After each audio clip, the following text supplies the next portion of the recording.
Hello friend, it's Mark out on the back 40, and in this episode let's talk about a few things to do with food plotting. It's the beginning of June here on the west side of Michigan, and as you can see I've been starting to drill in some seed. And so let's talk about maybe the last 5 years. It has been 5 years we've been doing no-till food plots. So let's talk about what we've learned from that. Number two, let's talk about what we're planting this year and why we're planting it this year. It's a little bit of a change.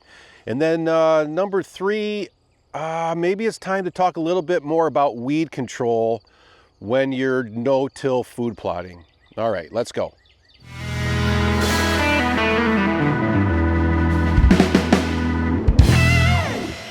All right, let's start with our 5-year history of no-till food plotting. I'll go really quick through this. If you've been following the channel, you probably have all these pieces and parts. If you're somewhat new, this is for your benefit. So 2017, 2018, which is 5-6 years ago, I was frustrated with my food plots because they dried out all the time. If you had a good year of rain, you'd be okay, but any kind of a drought at all, which, you know, happens, man, my food plots would just shrivel up to nothing because it's sandy soil here. This is sandy loam. And so I started looking, like, what can I plant? Do I need to do something different? What do I do? And started drilling into YouTube, like you're probably doing right now, drilling into YouTube. And I started to come across some farmers. And these farmers were doing regenerative farming, no-till farming, and it was kind of a newer thing at that time. And so I really dug into that deep, and I thought, man, that is the answer, because you don't till up the soil anymore, right? So that is going to keep the moisture. And so that's how I started going down this whole no-till thing to begin with. And so we have been experimenting with trying to do it without buying all the super expensive equipment to do it. Right? And so we have done a few years. I say we, everybody on this channel who follows it here, you've been going through this journey with me, and you're probably doing your own journey on your own too, trying to figure this out. But kind of the goal wasn't to go out and buy a whole new $15,000 drill, $5,000 roller crimper. Like, what could we do with the equipment we already had? How successful can you do food plotting? Because we're not trying to grow crops to put food on the table for our family. We're just growing some food plots for deer hunting, right? And turkey hunting and feeding the wildlife. So we've been going through some experiments with how can we best do this with the equipment we already have. And broadcasting is where we started. Broadcasting on sandy soil, for me at least, just doesn't work. There's just not enough germination. It doesn't grow well enough. Too much weeds. So we nixed that, and then a buddy of mine loaned me his grain drill. It's not a no-till drill, just a grain drill that's supposed to be used on prepared soil. And I used that, and it worked like a charm. I couldn't believe how well it worked. And so that really started sending me down the path of, well, maybe in this light sandy soil, if you have heavy soil, this probably isn't going to work for you.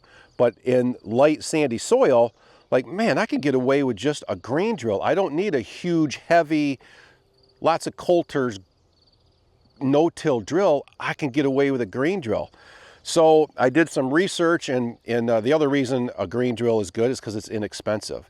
You can find a used grain drill for, gosh, $1,000 compared to $15,000. So at the time, I was trying to find a used one. I couldn't find a used one. I ended up buying a new one. Which is but a very light duty Tar River is what it's called, and that was about $3,500. So now I'm into getting the seed in the ground without an expensive no-till drill. So that was our next step, right? Broadcasting doesn't work, drilling does work, and on light sandy soil you can drill with an inexpensive drill, and it works. So there's where we save some money there too. So since that time, I've been drilling it in, and it's been working great. And you can see, like, just what's going on here. It's been great. It's just been fantastic. Go no-till if you're thinking about it, and then figure out how to do it. So now here we are 5 years later. We've gone through the process of, is no-till right? Yes. How do we plant it? We can get away with an inexpensive drill. So now the issue that has risen for me is weed control. The weeds started infiltrating, and I don't have a roller crimper. And so I was hoping that just the process itself, the rye and the kind of crowding things out, and the allelopathic properties of rye. And I thought maybe that would suppress the weeds enough for food plotting. I was wrong. It doesn't.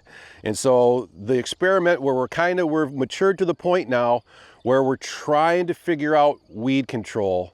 And I'm just being stubborn. I don't want to go out and buy a $5,000 or $3,000, whatever they are. I don't want to go buy a roller crimper at this point. I'm not saying I won't someday, but at this point, I just don't feel like spending the money to go and do that.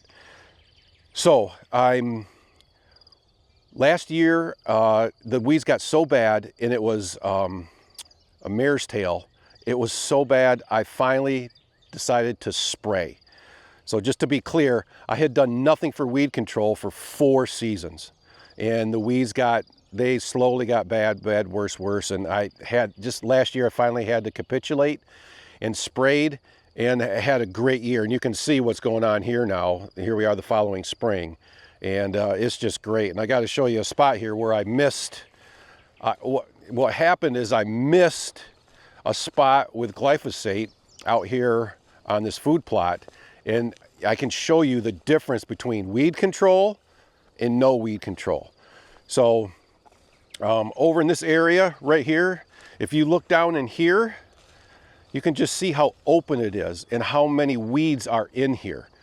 And it is an area that is only a few steps away. And if I just step a few steps over here where I did hit it with glyphosate, and you can see the difference here now. Now look at how thick the clover and the rye is in this spot, and we're only a few steps away, right? So that just showed me, it demonstrated to me, I made a mistake and I missed a spot, but what was great about it is it taught me you have to control weeds, Mark. You have to control weeds.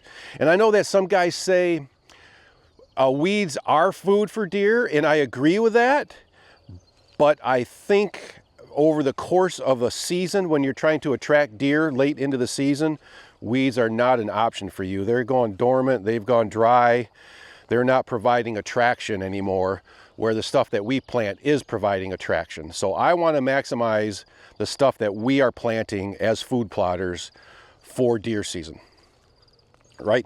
So that puts me in the spot where, yes, I'm going to control weeds. So where I'm at right now is what I've been doing is I still have a sprayer, a traditional sprayer from back in when I used to do traditional farming techniques for the food plots. And I use that. So really, you could consider my sprayer is my roller crimper right now. I spray glyphosate, and I am going to spray glyphosate again after I'm done planting here. I just look around here, and you can see here too that there are weeds, a lot of weeds still down inside this, especially in some spots where I missed last year. A couple years ago, mare's tail was the problem. I think I got that under control last year when I sprayed. But this year, I'm looking in this field here, especially up in our Sahara, the real dry food plot. There's thistle seeds that are really kind of taken off, and that is becoming a problem. I look through there now and I see them everywhere. So I need to get that under control too. So I am spraying this year. I might spray every single year. I don't know, we'll see. So that brings me to my third point, right? So we've talked about the history, we've talked about weed control, and now I'm on the last one, which is what are we doing this year? And it still kind of ties into weed control. So one of the things that I noticed last year is that there are some legacy spots in some of my food plots that have clover still growing in them. And this is a perennial clover that's been in there, oh my gosh, it's probably going on 6-7 years that it's been growing in there. I'm still doing no-till over it, but it just continually grows. And what I found is the deer are attracted to those spots. There's two things with this clover. The deer were attracted to those spots. They were always in there eating that clover. There was still all the other stuff, the rye and all that other stuff, and they still ate that too, but they seemed to really be drawn to that clover.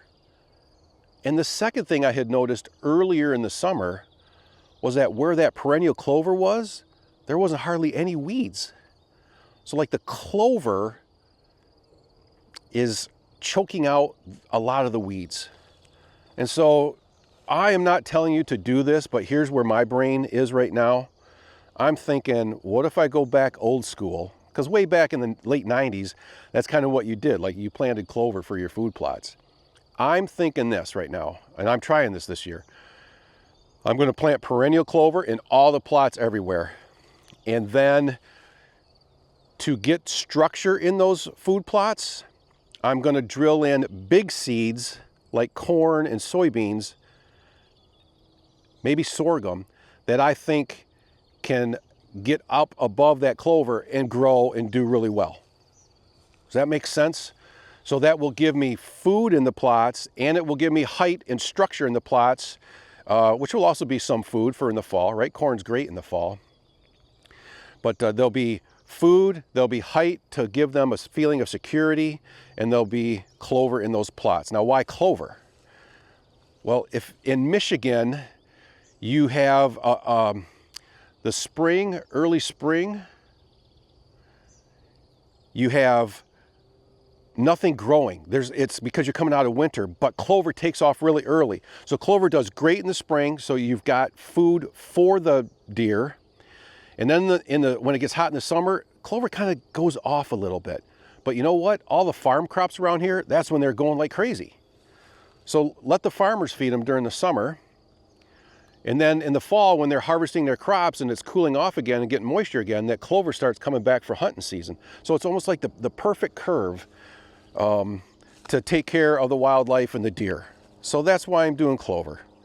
So what exactly is in the mix? Well, I've got clover that I bought from Northwoods Whitetail, John Comp. And then I went and just bought feed oats from the mill and feed corn from the mill. And a buddy of mine, Mark, had half a bag of soybeans left over, and he was gracious enough to give those to me. So there's a little bit of soybeans, there's corn, there's oats, kind of all for a cover crop, and then the clover. So I am out here drilling that in right now, and I will give you an update on how that is going as we proceed. So I hope you got something out of this video. I appreciate you taking the time to watch it. Your takeaway from the video is, if you're not no-tilling, you need to no-till your food plots. I highly recommend that. Number two, weed control is a thing. Figure out how you're going to do weed control. If you want to spray glyphosate, or if you want to invest in a roller crimper, or what you're going to do, make sure there's cedar waxwing just flew right there. It's literally like 20 feet away right there. That's pretty cool. There's a cool birds. And then number three is, don't do this yet. Let me do the experiment. Let me try to figure it out. But I'm planting clover to see if that can be weed suppression, so that I don't have to keep spraying glyphosate every year. That's why I'm going to plant this clover, because maybe choke out those darn weeds, mow in the spring, and see how it goes. And then in the next spring, I'll drill in some big seeds, corn, soybeans, and see if that can compete enough to get up above the clover in time to actually grow into something for the fall. So, all right, that's it. Comments or questions, throw it below. Thanks for watching.